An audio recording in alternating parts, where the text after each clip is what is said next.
In the 1997 film As Good as It Gets, the main character, Melvin, played by Jack Nicholson, is a hateful jerk. He does not like anybody, and he lets them all know about it. He spends most of his time in his New York City apartment writing romance novels, ironically. He's homophobic, misogynist, racist.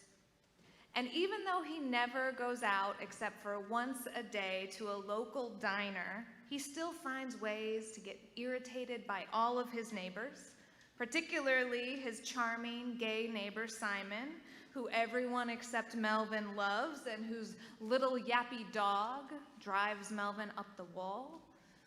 And in that one trip a day that he leaves his home to the local diner for breakfast, Melvin has been so rude to everybody there that only one waitress is even willing to wait on him. Melvin hates everyone, and everyone hates him back. But one day, his miserable revelry is interrupted when that yappy little dog gets dropped off at his front door. His neighbor is in the hospital, and one of Simon's friends insists that Melvin take care of the dog. And at first, of course, he hates it. He hates the dog, but Verdell, the dog, for some reason takes a shine to Melvin. And little by little, this yappy little terrier opens the door to Melvin's heart.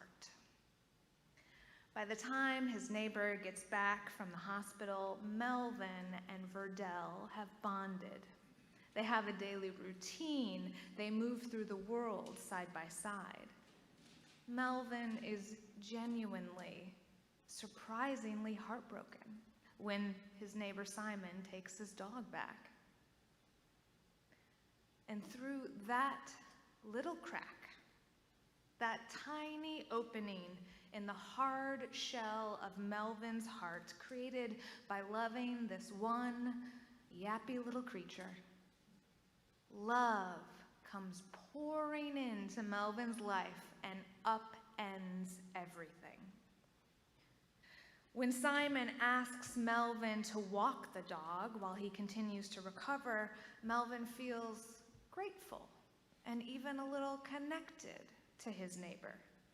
He starts seeing him every day to get the dog to walk it, and then he learns about Simon's life. He gets hooked into driving Simon on a trip to see Simon's parents. He starts building a relationship with that one waitress at the diner willing to wait on him. He starts having friends.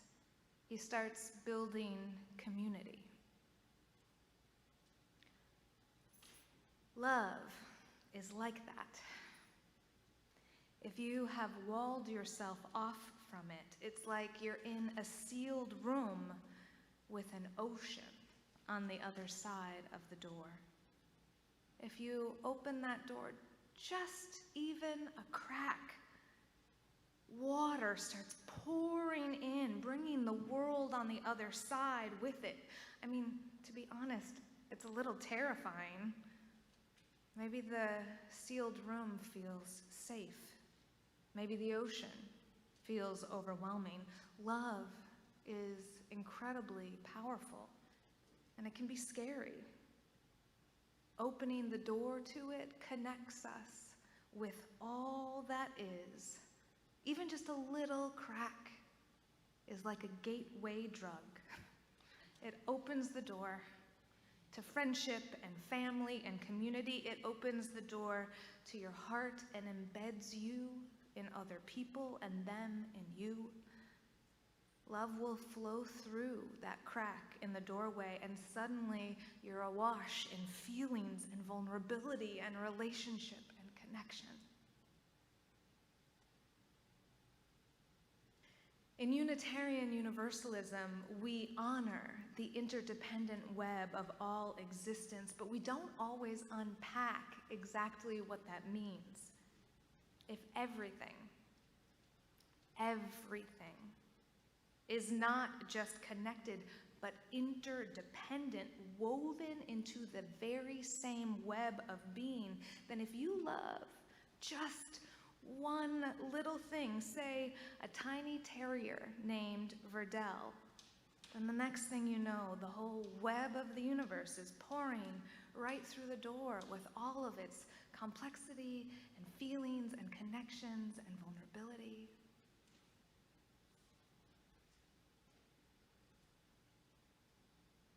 In the 2019 essay, The Crane Wife, published in the Paris Review, author C.J. Hauser tells the story of learning to love herself well through watching scientists trying to save whooping cranes.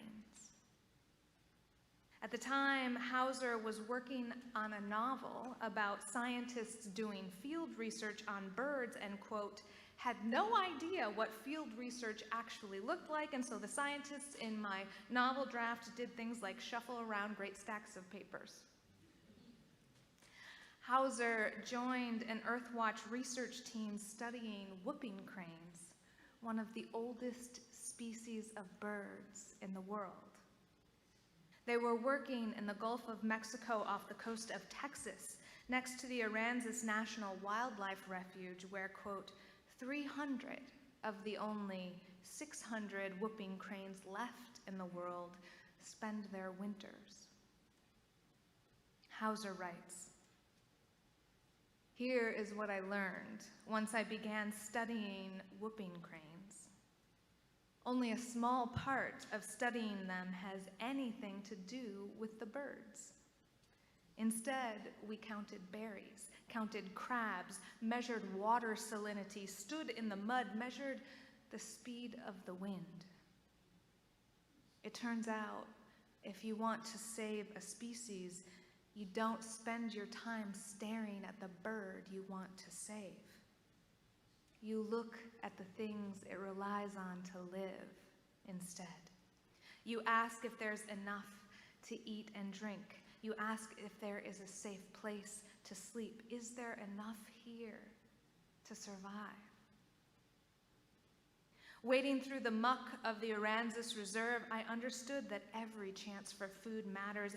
Every pool of drinkable water matters. Every wolfberry dangling from a twig in Texas in January matters. The difference between sustaining life and not having enough was that small. Love one small thing, say a terrier named Verdell, or just one of the 600 whooping cranes left on Earth, and the whole world will come flooding in. Suddenly you're counting berries, or watching every single pool of drinkable water, or driving your neighbor to meet his parents. Suddenly you're invested, you're embedded in the tender and fragile and mortal fabric of the world.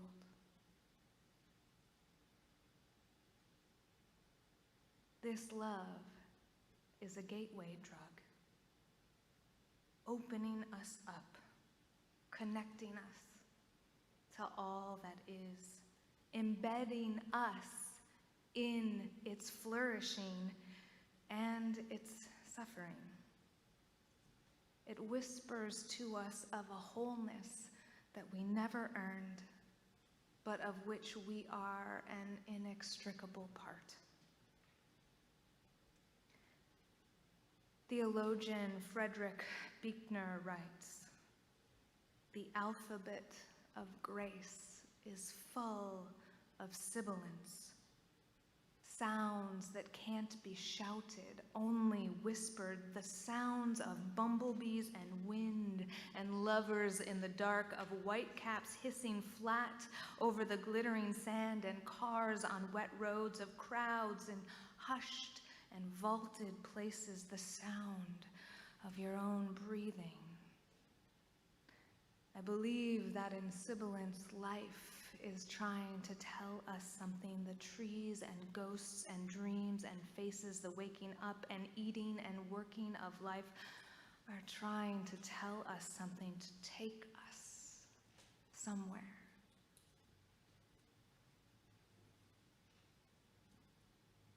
Listen.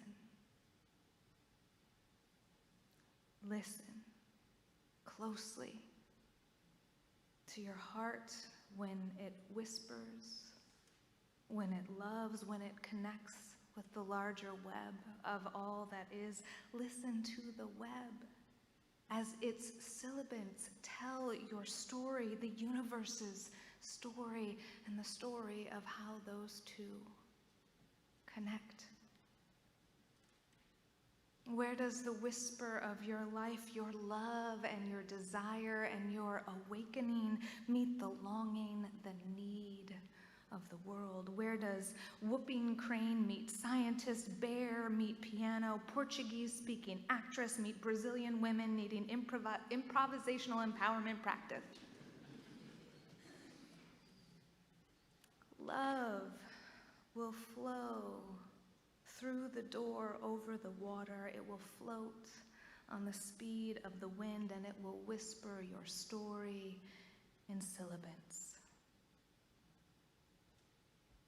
It's an art, this listening, not a science. Or maybe it's actually both. Maybe it's that weird place where science and art meet in the mystic, where head and heart meet, where self and universe meet in the place that we cannot explain except in music, in poetry, in story.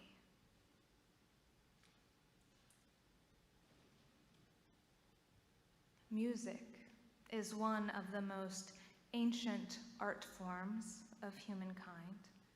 Before we were writing, before we developed agriculture, we were making music.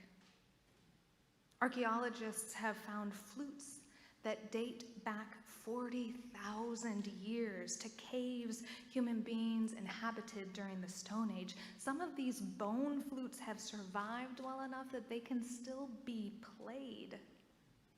Indeed, according to Stephen Johnson in Wonderland, How Play Made the Modern World, these bone flutes were designed with holes spaced so that they can still play perfect fourths and fifths. Quote, the harmonic backbone of almost every popular song in the modern canon, these are also some of the most ubiquitous intervals in the world's many musical systems. While there are many, many delicious musical patterns the world over, we see perfect fourths and fifths showing up everywhere and across time. In the last 2,000 years, human beings have studied the ratio between these notes, and they've found similar planets in the universe, similar patterns in the planets of the universe. These are astronomer Johannes Kepler's music of the spheres. There is a mystery embedded deeply in the DNA of the universe, a mystery we can touch when we open the door to love. Even the crustiest, grumpiest, most shut off among us can open that door just a crack, and love and mystery and the beauty of the universe will just come pouring through it.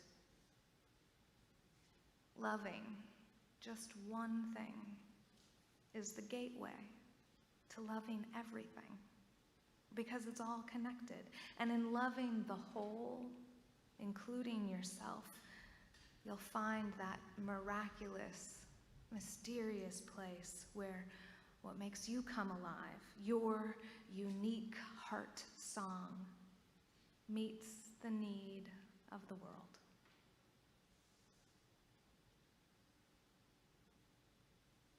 Today is my last Sunday with you before I leave for a 5-month sabbatical.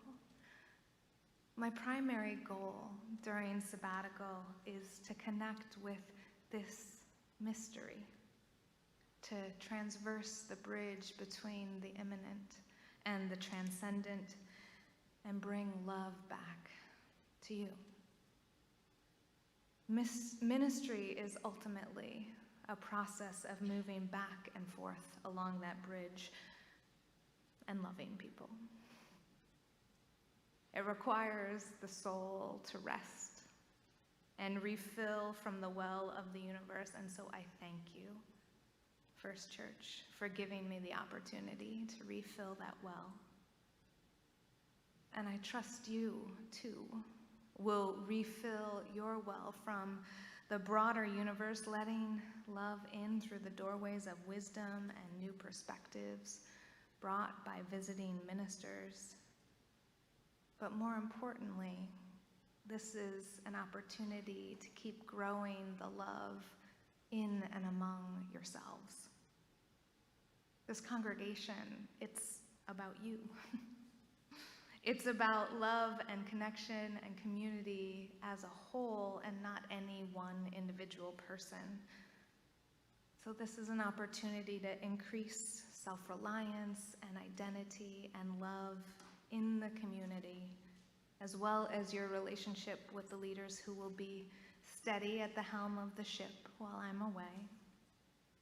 Dina, will you come up?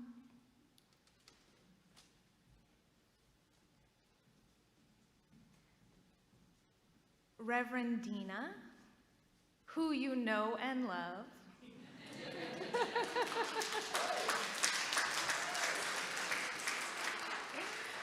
Reverend Dina will be in charge while I'm gone. She'll be head of staff and leading worship. She's been doing this every summer since I arrived and during the 4-month period between the interim minister's departure and my arrival 7 years ago. And also we've got Director of Administration Jean Johnson working with the board, something she's been doing for 25 years. And Reverend Kimberly leading the anti-racism team, an area in which she's been working for 25 years. And of course you met Reverend Jim earlier. You are in good and steady hands, hands that you know and love and trust. And into those hands, I will now pass the baton of leadership.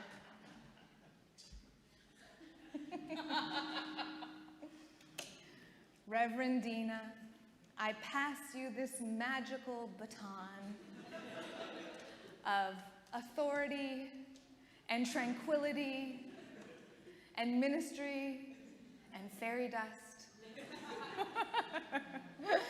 May it bring you calm and deep grounding. May it cut through any stress and bring you back to center. And may you have fun, dear one. Thank you.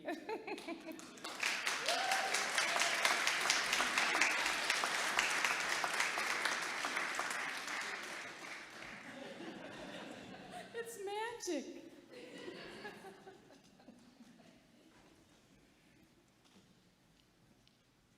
I have to figure out the mic situation. There we go. Dear ones, you are beloved to me, and you are loved by the universe as a whole.